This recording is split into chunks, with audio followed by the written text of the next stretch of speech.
జయశంకర్ భూపాలపల్లి జిల్లా గణపురం మండలం చేల్పూరు గ్రామంలోని మెయిన్ రోడ్డులో ఉన్న శ్రీ లక్ష్మీ నరసింహస్వామి వైన్స్ లో బీర్లు నో స్టాక్ అంటూ బోర్డు పెట్టి షాపు వెనక గదిలో నుంచి బెల్ట్ షాపులకు సీసాకు ఒకటికి 40 రూపాయల చొప్పున అధికంగా వసూలు చేస్తూ అమ్ముతున్నారు. ఇదేంటని మద్యం ప్రియులు ప్రశ్నిస్తే నీ దిక్కున్న చోట చెప్పుకోమని వైన్స్ షాప్ యాజమాన్యం బెదిరిస్తున్నారు.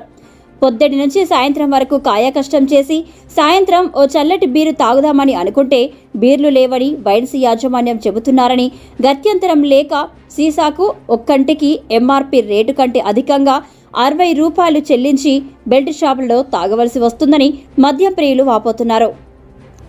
ఎక్సైజ్ అధికారులు వైన్స్ యాజమాన్యం ఇచ్చే ముడుపులు అందుకొని షాపు వైపు కన్నెత్తి కూడా చూడడం లేదని చెల్పూరు గ్రామ ప్రజలు ఆరోపిస్తున్నారు.